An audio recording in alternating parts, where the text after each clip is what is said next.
नमस्कार प्यारे दोस्तों। आज अपन देखने वाले हैं समतल में गति यानी मोशन इन प्लेन के नीट 2010 से लेके 2021 तक जो भी क्वेश्चंस पूछे गए थे उनका अपन यहाँ पे अच्छे से सॉल्यूशन देखने वाले हैं। तो चलिए अपन स्टार्ट कर रहे हैं नीट 2021 के क्वेश्चन से। क्वेश्चन में कह रहा है कि एक कार विरामावस्था से गति प्रारंभ करती है तथा 5 मीटर पर सेकंड स्क्वायर के त्वरण से त्वरित होती है और टी बराबर 4 सेकंड पर कार में बैठे व्यक्ति के द्वारा एक गेंद खिड़की के बाहर गिराई जाती है। तब बताना है कि t बराबर 6 सेकंड पर गेंद का वेग तथा त्वरण का मान क्या होगा। तो चलिए इस क्वेश्चन को करने की अपन कोशिश करते हैं। स्टार्टिंग में जो बात बोली है कि कार जो है वो विरामावस्था से गति प्रारंभ करती है, तो अपन कह सकते हैं जो कार का प्रारंभिक वेग है वो u बराबर 0 है। अब कह सकते हैं कि t बराबर 4 सेकंड पर उस व्यक्ति ने उस गेंद को उससे बाहर गिराया है यानी छोड़ा है, तो उस वक्त अपने को देखना पड़ेगा कि उस कार का वेग कितना है। तो कार का वेग t बराबर 4 सेकंड पर अपना पता करें तो समीकरण लगा सकते हैं v बराबर u plus a t. V बराबर u प्लस ए टी समीकरण लगाएं तो अपन कह सकते हैं प्रारंभिक वेग 0 है और इस कार का त्वरण 5 है और समय हो गया है कितना 4 सेकंड। तो अपन कह सकते हैं उस समय कार का वेग कितना है 20 मीटर पर सेकंड है। यानी अपन कह सकते हैं जिस समय इस कार से वो व्यक्ति गेंद को बाहर छोड़ रहा है यानी मुक्त कर रहा है उस वक्त कार का वेग कितना है 20 मीटर पर सेकंड है। अब यहाँ पर आपको एक बात ये जाननी चाहिए कि किसी भी गतिशील निकाय, जैसे यहाँ पे मैं बात करूँ गतिशील निकाय है कार, इस गतिशील निकाय की वेग जो है वो 20 मीटर पर सेकंड है। इस गतिशील निकाय से आप एक कण को मुक्त कर रहे हैं तो उस कण का वेग उतना ही होगा जितना इस निकाय का है। तो मैं कह सकता हूं कि t बराबर 4 सेकंड पर कण को व्यक्ति ने अपने सापेक्ष तो मुक्त करा है, लेकिन किसी गतिशील निकाय से किसी कण को मुक्त किया जाता है तो उस कण का उतना ही वेग होता है जितना उस निकाय का है। तो इस केस में अपन कह सकते हैं कि इस बॉल का जो वेग है वो भी 20 मीटर पर सेकंड होगा। किस दिशा में होगा तो वो होगा x दिशा में। तो अपन कह रहे हैं कि जिस समय इस कण को मुक्त किया गया है उस समय इसका क्षैतिज दिशा में वेग हो गया 20 मीटर पर सेकंड। लेकिन छोड़ने के बाद त्वरण की बात करूं तो त्वरण का मान उतना ही होता है जिस क्षेत्र में इसको छोड़ा जाता है। तो अपन कह सकते हैं इसको मुक्त किया है तो ये पृथ्वी के कांटेक्ट में आया है तो इसका त्वरण कितना होगा 10 मीटर पर सेकंड स्क्वायर के बराबर होगा। तो यहाँ से अपन ऑप्शन देखें ना तो ये क्वेश्चन केवल और केवल त्वरण से ही हो रहा है कि यहाँ पे पहला त्वरण 5, बाद में 0, बाद में 0 और बाद में 10। तो त्वरण के केस में ये कॉन्सेप्ट मत लगा दीजिए कि किसी भी गतिशील निकाय से किसी ऑब्जेक्ट या किसी कण को छोड़ा जाता है तो उसका वेग तो उतना ही होता है जितना उस निकाय का होता है, लेकिन त्वरण उतना होता है जिस क्षेत्र में इसको छोड़ा जा रहा है। तो अपन कह सकते हैं कि त्वरण कार के त्वरण के बराबर नहीं करना है तो पहला ऑप्शन नहीं करेंगे। मुक्त नाम से ये नहीं कह देना है कि मुक्त कराए तो त्वरण 0 होगा, ये भी नहीं करना है। आपको देखना है कि वो किस क्षेत्र में है। तो पृथ्वी के गुरुत्वाकर्षण के क्षेत्र में है तो वहां पे अपन कह सकते हैं त्वरण का मान कितना होगा जी, ऊर्ध्वाधर नीचे 10 मीटर पर सेकंड स्क्वायर। ठीक है, क्वेश्चन तो हो गया अपना, लेकिन अपने को वेग भी देख लेना चाहिए कि कितना आंसर आएगा। तो अपन कह सकते हैं ये बातें हैं टी बराबर कितने सेकंड की 4 सेकंड की, लेकिन अपने को बातें कब करनी है टी बराबर 6 सेकंड पर गेंद का वेग तथा त्वरण आपको बताना है। तो इसका क्षैतिज वेग ऐसे है तो अपन कहेंगे ये जो पथ होगा इसका वो पथ इस तरीके से परवलयाकार होगा। बात करें t बराबर 6 सेकंड पर, अपन मान लेते हैं कि t बराबर 6 सेकंड पे कण है। अपन कह सकते हैं कि अब इस कण का x दिशा में किसी भी प्रकार का त्वरण नहीं है तो इसका क्षैतिज वेग तो 20 का 20 ही रहेगा।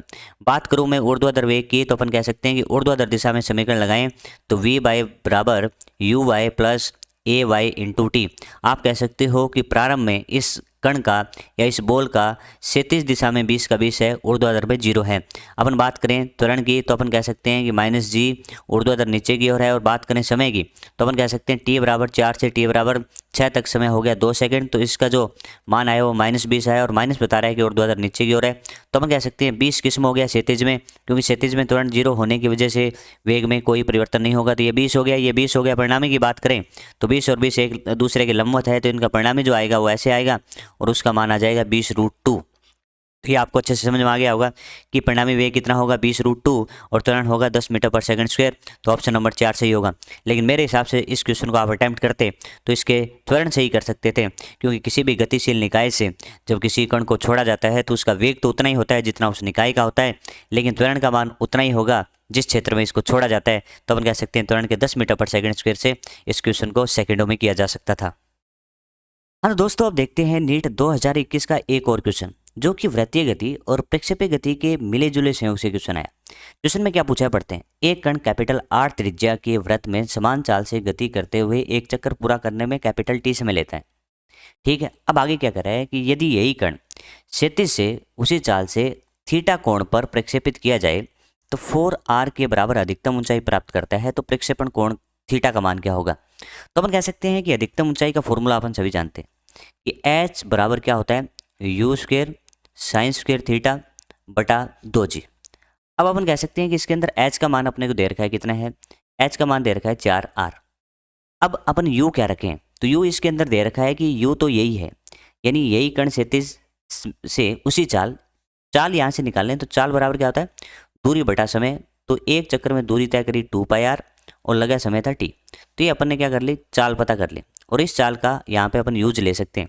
तो इसका होल स्क्वायर करो तो आप कहोगे 2πr का होल स्क्वायर क्या हो जाएगा, 2 का होल स्क्वायर 4 हो जाएगा, पाई स्क्वायर हो गया इंटू आर स्क्वायर हो गया, ये इसका होल स्क्वायर कर दिया और बटा टी स्क्वायर। तो ये किसकी जगह रख दिया आपने, यू स्क्वायर की जगह रख दिया। अभी भी गुणा में कौन बच गया, साइन स्क्वायर थीटा और बटा में 2g, ये बच गया। अब अपने को पता क्या करना है, साइन थीटा का मान। तो इस तरफ अपन क्या रख सकते हैं, साइन स्क्वायर थीटा रख सकते हैं। ध्यान से देखें, ये आर इससे चला जाएगा, एक आर यहाँ पे रह जाएगा। अब इसको अपन सॉल्व करें तो 4 से 4 भी चला जाएगा। अब देखो साइन स्क्वायर थीटा एक तरफ रख लो, बाकी दूसरी तरफ। तो यहाँ पे देखो आप कह सकते हैं साइन स्क्वायर थीटा बराबर 2g into T square, 2g into T square बटा में अपन क्या लिख सकते हैं इसको, ये क्या बच गया, आप कह सकते हो पाई स्क्वायर इंटू आर बच गया। अब अपन कह सकते हैं अपने को ओनली क्या चाहिए, साइन थीटा। तो साइन थीटा चाहिए तो आप रूट लगा दो इसका। तो इसने भी रूट को 1/2 से लिखा है तो अपन भी लिख लेते हैं 2g इंटू टी स्क्वायर बटा में पाई स्क्वायर इंटू आर का घात 1/2। लेकिन अब थीटा चाहिए तो आप क्या लिख सकते हो इसको, थीटा बराबर लिख सकते हो sign inverse 2g into T square बटा पाई स्क्वायर इंटू आर का घात 1/2। ऐसा ऑप्शन देखते हैं तो अपन कह सकते हैं कोस थीटा तो नहीं आएगा, आएगा तो क्या साइन थीटा। इसमें साइन इनवर्स ऊपर देखो 2g टी स्क्वायर नहीं है, ये भी नहीं होगा, इसमें है sine inverse 2g t square pi square r का घात 1/2। तो ऑप्शन नंबर 4 इसका सही हो जाएगा। हाँ दोस्तों, अब देखते हैं नीट 2017 का क्वेश्चन में बोला है कि यदि किसी समय पर किसी कण के x तथा y निर्देशांक क्रम से आपको दे रखा है x और y, जहाँ x तथा y मीटर में है और t सेकंड में है, तब आपको बताना है कि t बराबर 2 सेकंड पर कण का त्वरण क्या होगा। अपन कह सकते हैं कि अपने को x और y दे दिया, x और y से अपन क्या करेंगे, एक बार अवकलन करने से आपको वेग मिल जाएगा और उसका एक बार और अवकलन करने से आपको त्वरण मिल जाएगा। ये अपन कह सकते हैं द्विविमीय गति है। तो द्विविमीय गति में सबसे पहले आर वेक्टर अपना होता है, तो आर वेक्टर को अपन एक्स आई कैप प्लस वाई जे कैप होता है, ठीक है। इस आर वेक्टर का एक बार अपन अवकलन करते हैं तो अपन कह सकते हैं कि वेग का कौन सा घटक आता है, एक्स घटक आता है और यहाँ पे वेग का वाई घटक आता है, ठीक है। इसी तरीके से एक बार इसका और अवकलन करते हैं तो आपका त्वरण आ जाता है, जो कि इसमें एक्स घटक हो गया और ये आपका वाई घटक हो गया। तो इस तरीके से ये तो इसकी थ्योरी होती है। अब इसको अपन अलग अलग तरीके से कर लेते हैं। यहाँ पे अपने को क्या दिया है, एक्स दिया है, तो एक्स बराबर क्या दिया है 5t माइनस 2t स्क्वायर, ठीक है। दूसरी साइड अपन क्या कर लेते हैं, वाई वाली साइड कर लेते हैं। तो वाई की बात करेंगे तो वाई बराबर आपको कितना दिया है 10t, ठीक है। अब क्या करते हैं, इनका अवकलन करते हैं। तो इसका एक बार अवकलन करेंगे ना आप dx/dt, तो वहाँ से आपको वेग का कौन सा घटक मिलेगा, x घटक मिलेगा। तो 5t का अवकलन 5 होगा, 2t स्क्वायर का अवकलन 2 तो 2 रह जाएगा, t स्क्वायर का अवकलन 2t होगा, तो ये हो जाएगा 4t। इसी तरीके से यहाँ पे अपन कह सकते हैं कि इसका अवकलन करेंगे तो आपको वेग का y घटक मिलेगा, तो vy बराबर आपको मिल जाएगा 10। इसी तरीके से एक बार इसका और अवकलन करें तो अपन कह सकते हैं त्वरण का x घटक मिल जाएगा, तो dvx/dt, यानी इसका एक बार और अवकलन करें तो अपन कह सकते हैं 5 का तो 0 हो जाएगा, -4t में अपन कह सकते हैं -4 हो जाएगा। और इसका अपन अवकलन करेंगे तो अपन कह सकते हैं भाई dvy/dt, यानी इसका एक बार और अवकलन करने से अपन कह सकते हैं इसका अवकलन तो 0 हो जाएगा। तो अपन कह सकते हैं कुल त्वरण आपको चाहिए तो a वेक्टर बराबर अपन कह सकते हैं ax आई कैप प्लस ay जे कैप। और आप सिंपल सा लिख सकते हैं कि भाई इसमें तो केवल और केवल कौन सा घटक है, x घटक है, y घटक का मान तो क्या है 0 है। तो आप कह सकते हो कि इसका आंसर वैसे मैग्नीट्यूड वाइज देखें या परिमाण देखें तो -4 इसका सही उत्तर होगा, लेकिन आप सदिश रूप में ऐसे लिख सकते हैं। बड़ा सिंपल है, थोड़ा ध्यान रखें कि इस केस में क्या करना होता है कि x का अलग से करते हैं, y का अलग से करते हैं, लेकिन बाद में जब एक साथ लिखें तो आई कैप और जे कैप का ध्यान रखें। इस केस में तो अपन कह सकते हैं कि जे कैप वाला 0 हो गया तो कोई ज़्यादा फर्क पड़ा नहीं, और इस तरीके से -4 मीटर पर सेकंड स्क्वायर इसका सही उत्तर हो जाएगा। हाँ दोस्तों, अब देखते हैं नीट 2016 का क्वेश्चन में बोला है कि कोई कण इस प्रकार गमन करता है कि उसका स्थिति सदिश आर वेक्टर बराबर cos omega t x cap plus sine omega t y cap द्वारा निरूपित किया गया है, जहाँ ओमेगा एक नियतांक है। तब आपको बताना है कि निम्न में से कौन सा कथन सत्य है। इसमें पूछा जा रहा है कि वेग तथा त्वरण दोनों ही आर वेक्टर के लंबवत हैं, वेग और त्वरण दोनों ही आर वेक्टर के समांतर है। तो अपने को देखना पड़ेगा वेग क्या है, त्वरण क्या है और आर वेक्टर क्या है। मैं बात करूं इसकी तो ये आर वेक्टर दिया गया है। आप कह सकते हैं कि आर वेक्टर बराबर क्या है, कोस ओमेगा टी, कोस ओमेगा टी। ये एक्स कैप यूज इसने आई कैप के स्थान पे किया है तो अपन भी एक्स कैप लिख देते हैं। और इसी तरीके से अपन कह सकते हैं कि साइन ओमेगा टी और वाई कैप। अपन इसका कंपैरिजन करते हैं कि आर वेक्टर बराबर लिखते कैसे हैं, एक्स और उसके लिए आई कैप की जगह इसने एक्स कैप लिख दिया, और वाई तो ये होता ही है, जे कैप की जगह वाई कैप लिख दिया। तो अपन इससे तुलना करके पता कर सकते हैं कि एक्स की जगह क्या लिखा है, कोस ओमेगा टी है, और वाई की जगह जो है ना वो क्या है, साइन ओमेगा टी है। अपन देख लेते हैं इस कण का पथ का समीकरण क्या होगा। तो पथ का समीकरण देखने के लिए अपन कह सकते हैं इसको समीकरण नंबर 1 बोल दें, इसको समीकरण नंबर 2 बोल दें। तो आप कह सकते हो कि ऐसे वाले केस में समीकरण 1 का होल स्क्वायर कर दें और 2 का भी होल स्क्वायर कर दें और दोनों को जोड़ दो। तो अपन कह सकते हैं कि जोड़ने से अपने को क्या मिलेगा, x square plus y square, और यहाँ पे कह सकते हैं कि cos square omega t plus sine square omega t, ये बन जाएगा। आप कह सकते हो ये देखो ये कितना होगा, cos square omega t plus sine square omega t 1 हो जाएगा, और x square plus y square बराबर 1 हो जाएगा, यानी 1 बोलो इसको। तो ये इस तरीके से अपन कह सकते हैं कि ये जो समीकरण आया पथ का, वो समीकरण किसका आया, वृत्त। तो अपन कह सकते हैं कि इसका पथ कैसा है, वर्ताकार पथ है। तो अब कह सकते हैं अपना क्वेश्चन काफ़ी आसान हो गया। अपन कह सकते हैं पथ कैसा है, पथ तो आपका वृत्तीय पथ है। वृत्तीय पथ के अंदर देखो सबसे पहले अपन कह सकते हैं कि स्थिति सदिश क्या होगा, तो ये इसका सेंटर है। सेंटर से अपन कह सकते हैं त्रिज्या के अनुदिश होता है स्थिति सदिश, तो ये हो गया आपका आर वेक्टर। अब मैं बात करूं वेग की, तो वेग जो होता है वो क्या होता है कि वेग जो होता है वृत्तीय पथ में वो होता है स्पर्श रेखीय। तो अपन कह सकते हैं ये वाली जो स्पर्श रेखा है इसके अनुदिश क्या होगा, वेग होगा। तो ये आपके वेग की दिशा हो गई। अब ध्यान से देखो कि वे वेक्टर ऐसे है, आर वेक्टर ऐसे है, तो ये एक दूसरे के क्या हैं, लंबवत हैं। इस केस में अपन कह रहे हैं कि त्वरण की जो दिशा है, अब देखिए इसमें आप त्वरण पता करेंगे। त्वरण पता करने के लिए आपको क्या करना पड़ेगा, आर का 2 बार अवकलन करना पड़ेगा। आर का 1 बार अवकलन करने से आपको वेग प्राप्त होगा, और वेग का 1 बार और अवकलन करेंगे तो आपको त्वरण प्राप्त होगा। तो इस केस में अपन कह सकते हैं कि जो इसमें आपको त्वरण मिलेगा वो आपका त्वरण जो होगा वो अभिकेंद्रीय त्वरण होगा। अभिकेंद्रीय त्वरण की दिशा हमेशा सेंटर की ओर होती है, तो आप कह सकते हैं कि अभिकेंद्रीय त्वरण की दिशा केंद्र की ओर होगी। अब ऑप्शन देखते हैं, कह रहा है कि वेग और त्वरण दोनों ही आर वेक्टर के लंबवत हैं। तो अपन कह सकते हैं कि वेग और त्वरण दोनों आर वेक्टर के लंबवत नहीं है। वेग आर वेक्टर के जरूर लंबवत है, लेकिन त्वरण तो क्या है, इसके प्रति समांतर है। तो ऑप्शन नंबर 1 तो कट गया, ये नहीं होगा। दूसरा कह रहा है कि वेग और त्वरण दोनों ही आर वेक्टर के समांतर हैं। कहाँ है समांतर, अपन कह सकते हैं कि आर वेक्टर और वी वेक्टर तो लंबवत हैं, तो ये ऑप्शन भी गलत हो गया। कह रहा है कि वेग आर वेक्टर के लंबवत है, वेग आर वेक्टर के लंबवत है, ये बात सही लग रही है। और त्वरण मूल बिंदु की ओर निर्देशित है। हाँ, त्वरण अपन कह सकते हैं कि मूल बिंदु की ओर निर्देशित इस वजह से हो गया क्योंकि अभिकेंद्रीय त्वरण हमेशा केंद्र की ओर होता है। तो ये वाला ऑप्शन सही हो गया कि वेग आर वेक्टर के लंबवत होगा तथा त्वरण मूल बिंदु की ओर निर्देशित होगा। तो ऑप्शन नंबर 3 सही होगा। ऑप्शन नंबर 4 भी देख लेते हैं, वेग आर वेक्टर के लंबवत है, ये भी बात सही है, लेकिन कह रहा है कि त्वरण मूल बिंदु से दूर है, दूर नहीं होगा, तो इस वजह से चौथा ऑप्शन गलत हो गया। तो ऑप्शन नंबर 3 इसका सही उत्तर हो जाएगा। यदि ये वीडियो आपको अच्छा लगे तो इसको शेयर करें और चैनल को सब्सक्राइब करें। हाँ तो दोस्तों अब देखते हैं नेक्स्ट क्वेश्चन। क्वेश्चन में बोला है कि एक प्रक्षेप्य को पृथ्वी की सतह से 5 मीटर पर सेकंड के वेग से और क्षैतिज दिशा से थीटा कोण पर छोड़ा जाता है। किसी अन्य ग्रह से 3 मीटर पर सेकंड के वेग तथा इसी कोण थीटा पर छोड़े गए एक प्रक्षेप्य का प्रक्षेप्य पथ पृथ्वी से छोड़े गए प्रक्षेप्य पथ के सर्वश्रम यानी समान है। यदि पृथ्वी पर जी का मान 9.8 मीटर पर सेकंड स्क्वायर है तो इस ग्रह पर आपको गुरुत्वीय त्वरण का मान बताना है। तो अपन यहाँ पे कह सकते हैं कि आपको बताया है कि प्रक्षेप्य पथ समान है, तो अपन कह सकते हैं जो क्षैतिज प्रास होगी वो भी समान होगी। और अपन जानते हैं कि क्षैतिज प्रास का जो फॉर्मूला होता है वो क्या होता है, r equals to u square sine 2 theta बटा जी, ये फॉर्मूला होता है। अपन कह सकते हैं यहाँ पे देखो चीज़ें क्या चेंज हो रही हैं। अपन कह सकते हैं आर सेम है तो आर तो सेम हो गया, और अपन कह सकते हैं कि आर सेम हो गया। थीटा इसने बोला है कि दोनों के लिए देखो यहाँ पे भी थीटा है और ऊपर भी थीटा है, तो थीटा दोनों सेम है। जी का बात करें तो एक तो जी किसका है, पृथ्वी का है, और एक जी उस ग्रह का है। तो अपन यहाँ पे कह सकते हैं कि जो निर्भरता है वो यहाँ पे जो जी की है वो इस तरीके से देखो, आप कह सकते हो यहाँ से यू स्क्वायर समानुपाती क्या लिख सकते हो, जी। तो आप लिखने में ऐसा भी लिख सकते हो कि जी समानुपाती क्या होगा, यू स्क्वायर होगा। आप कह सकते हो पहले केस में जी ले लें तो दूसरे केस में जी डैश ले लेते हैं, और पहले केस में अपन u1 का होल स्क्वायर लें तो दूसरे केस में u2 का होल स्क्वायर लें, तो यहाँ पे अपन ऐसे होल स्क्वायर लिख सकते हैं। तो जी का मान अपन कह सकते हैं 9.8 है, जी डैश का मान अपने को पता करना है।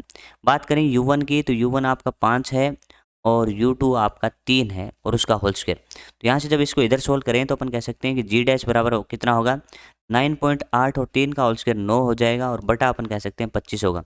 9.8 इंटू 9 बटा 25, तो ये लगभग जो आंसर आएगा वो आंसर आएगा 3.5 और मीटर पर सेकंड स्क्वायर, सही है ना।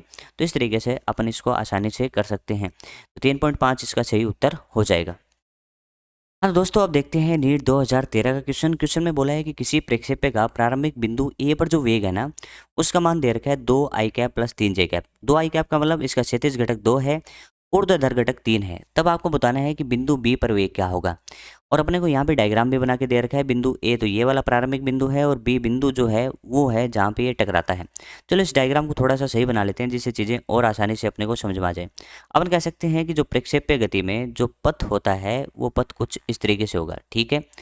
बात अपन करें प्रारंभ में, तो प्रारंभ में अपन कह सकते हैं ये वाला, तो इस केस में अपन कह सकते हैं कि अपने को 2 दिए हैं। ये वाला इसका क्षैतिज घटक है जिसका मान कितना है 2 है, और यहाँ पे कह सकते हैं एक दूसरा है जो ऊर्ध्वाधर घटक है जिसका मान कितना है 3 है। अपन ये अच्छे से जानते हैं कि प्रक्षेप्य गति में क्षैतिज घटक नियत रहता है, तो 2 का तो 2 ही रहेगा। और अपन कह सकते हैं कि जब कण को अपन ने फेंका था तो उसका ऊर्ध्वाधर घटक u sin थीटा ऊपर की ओर होगा। फिर यहाँ से लेके यहाँ तक इसका घटता जाएगा ऊर्ध्वाधर घटक, और यहाँ पे अपन कह सकते हैं केवल और केवल क्षैतिज घटक ही होता है। ऊर्ध्वाधर घटक का मान तो 0 होता है। फिर इसके बाद अपन कहते हैं कि ऊर्ध्वाधर घटक जो 3 है वो कम होते होते 0 हो गया। उसके बाद क्या कह सकते हैं कि डायरेक्शन अपनी चेंज कर लेगा, और जब ये गिरेगा तो अपन कह सकते हैं उतना ही मान प्राप्त कर लेता है जितना उसका प्रारंभिक है, लेकिन दिशा उल्टी हो जाएगी तो ये 3 इस तरफ हो जाएगा। मैं यहाँ पे इसका वेग लिखना चाहूँ तो बड़ी आसानी से लिख सकता हूँ कि 2 i कैप, और यहाँ पे प्लस की बजाय कितना लिखना है -3 j कैप। तो प्रारंभ में क्या था 2 i कैप, ये सेम सेम रहा, लेकिन ये कह सकते हैं इसकी दिशा विपरीत होगी, तो 2 i कैप -3 j कैप। तो 2 i कैप -3 j कैप, ऐसा ऑप्शन मिलेगा, ऑप्शन नंबर 4। ये काफ़ी आसान क्वेश्चन है। थोड़ा सा कॉन्सेप्ट आपको याद रखना है कि क्षैतिज घटक हमेशा समान रहता है। ऊर्ध्वाधर घटक अपन कह सकते हैं कि जब यहाँ से लेके यहाँ तक जाएगा, घटेगा, उसके बाद अपनी दिशा पलट लेगा। तो ये वाली जो तुलना करते हैं अपन, इस तरीके से भी तुलना कर सकते हैं। जिस भी किसी कण को ऊर्ध्वाधर ऊपर की तरफ फेंका जाता है तो वो घटना जो होती है वो सेम की सेम घटना किसके साथ होती है, इसके साथ होती है। तो इसका आंसर बड़ी आसानी से अपन दे सकते हैं। तो चलिए दोस्तों, नेक्स्ट क्वेश्चन देखते हैं। नीट 2012 का क्वेश्चन है, किसी प्रक्षेप्य की अधिकतम ऊंचाई h क्षैतिज परास आपस में बराबर है। यानी कह रहा है कि इस केस में अधिकतम ऊंचाई जो h है और क्षैतिज परास जो है वो दोनों बराबर हैं। तब आपको बताना है कि प्रक्षेप्य का प्रक्षेपण कोण क्या होगा। तो इसके लिए आपको थोड़ी सी चीज़ याद होनी चाहिए कि एक r/h का जो कॉन्सेप्ट होता है वो याद है तो अच्छी बात है, नहीं याद है तो आप इसको डेराइव भी कर सकते हैं कि r/h जो है उसका जो मान होता है वो 4/tan थीटा होता है। यदि आपको याद रहता है तो बहुत ही अच्छी बात है, क्योंकि क्वेश्चन बहुत सारे इससे बड़ी आसानी से हो जाएंगे। याद नहीं है तो इसको डेराइव कर सकते हो। आर का फॉर्मूला जानते हो आप, क्या होता है u² sin2 थीटा होता है। और उसको ओपन करेंगे फिर और सही से लिखेंगे, क्योंकि u² sin2 थीटा में sin2 थीटा को लिख पाएंगे 2 sin थीटा cos थीटा। और h का फॉर्मूला आप जानते ही होंगे u² sin² थीटा बटा 2g। जब इसको सोल्व करेंगे तो r/h बराबर 4/tan थीटा आएगा। ठीक है, ये आप पता कर लेंगे। अब अपन इससे आगे बढ़ते हैं, और क्वेश्चन में बोला है कि r और h बराबर हैं, तो यहाँ पे अपन क्या रख सकते हैं कि r की जगह h रख सकते हैं। तो h/h बराबर क्या लिख सकते हैं 4/tan थीटा। तो यहाँ से बड़ी आसानी से कैलकुलेट कर सकते हो कि tan थीटा बराबर कितना हो गया 4 हो गया। तो थीटा बराबर आप कह सकते हो यहाँ से उत्तर आ रहा है tan इनवर्स 4। तो इस तरीके से अपन कह सकते हैं कि थीटा बराबर tan इनवर्स 4, यानी ऑप्शन नंबर 4 इसका आसानी से हो जाएगा। तो चलिए दोस्तों, आगे वाला क्वेश्चन देख रहे हैं। किसी कण का प्रारंभिक वेग आपको दे रखा है 2 i cap plus 3 j cap.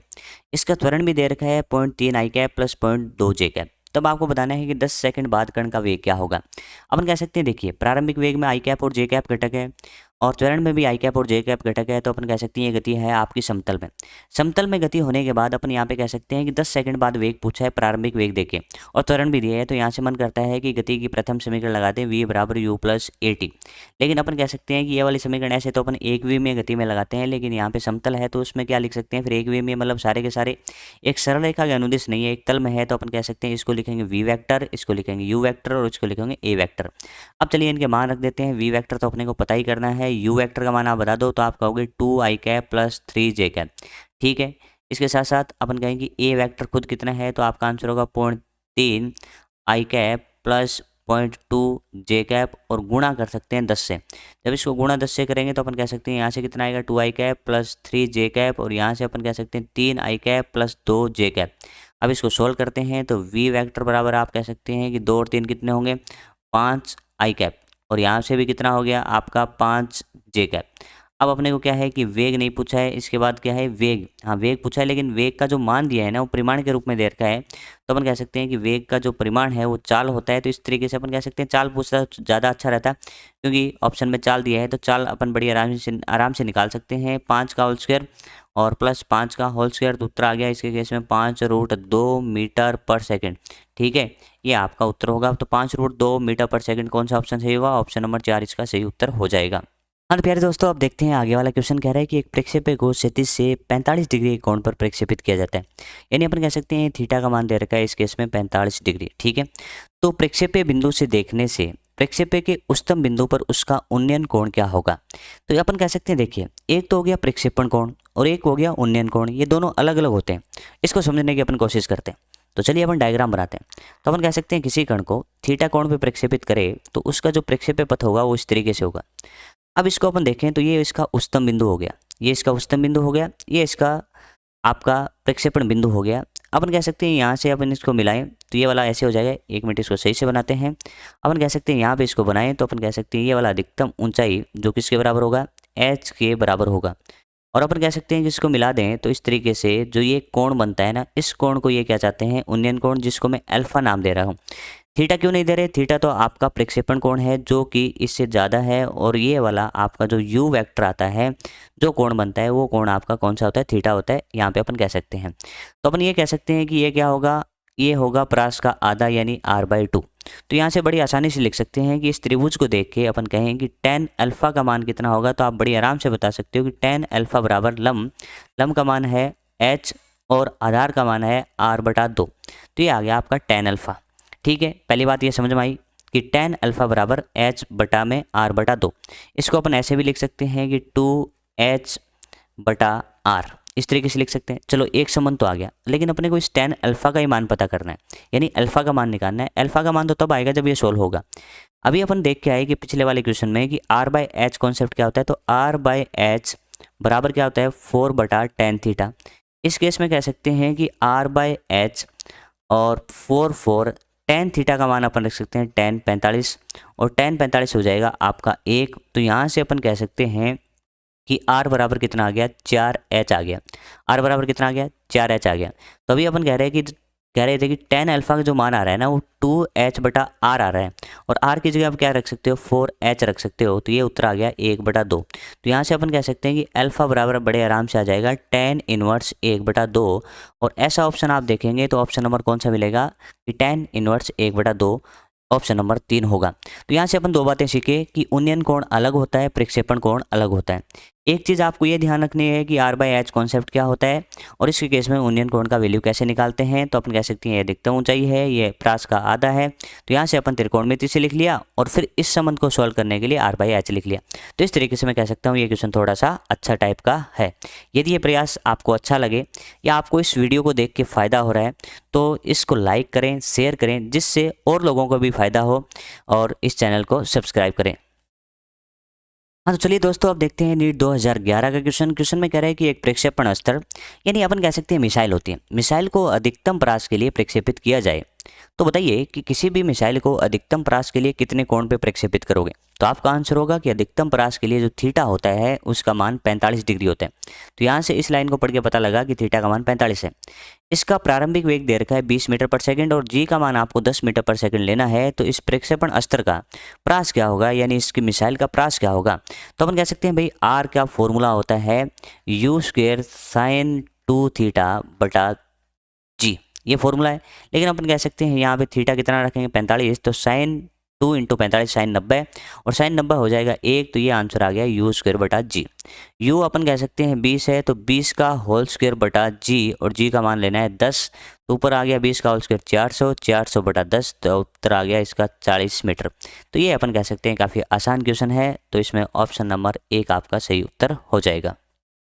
हाँ तो दोस्तों, अब देखते हैं नीट 2010 का क्वेश्चन में क्या बोला जा रहा है, पढ़िए। कह रहा है कि अधिकतम ऊंचाई पर किसी प्रक्षेप्य की चाल उसकी प्रारंभिक चाल की आधी है, तो उसके प्रक्षेपण कोण का मान क्या होगा? तो अपन कह सकते हैं कि क्वेश्चन थ्योरेटिकल टाइप में है, तो इसको अपने को समझना पड़ेगा।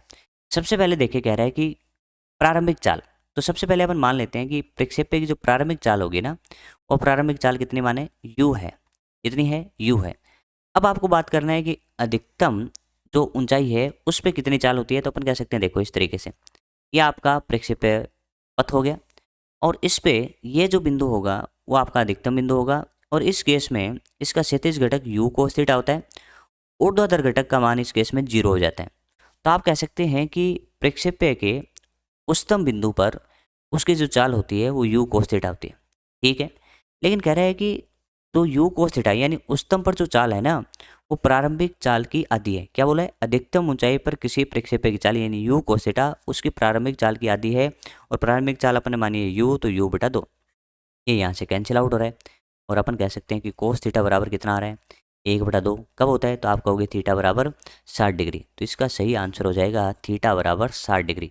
तो अपन कह सकते हैं क्वेश्चन आसान था, लेकिन लैंग्वेज में इस वजह से कई बार आपको टफ लग सकता है।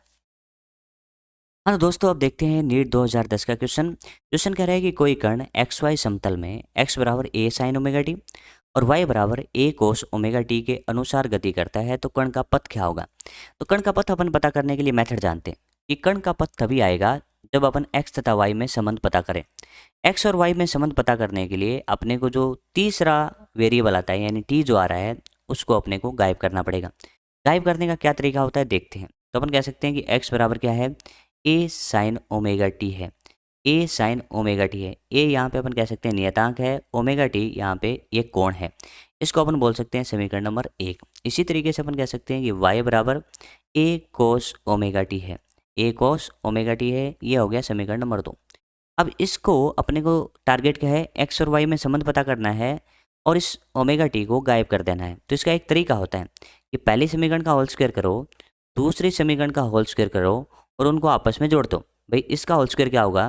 पहले समीकरण का होल स्क्वायर होगा एक्स स्क्वायर बराबर a square sine square omega t. इसका होगा वाई स्क्वायर बराबर a square cos square omega t. अब मैं इसको जोड़ रहा हूँ तो आप कह सकते हो कि x square plus y square, इधर अपन कह सकते हैं कि a square sine square omega t plus a square cos square omega t. अब आप बड़े आराम से कह सकते हो कि यहाँ पे x square plus y square और यहाँ पे ए स्क्वायर आप कॉमन ले लो, तो आप कह सकते हो कि sign square omega t plus cos square omega T.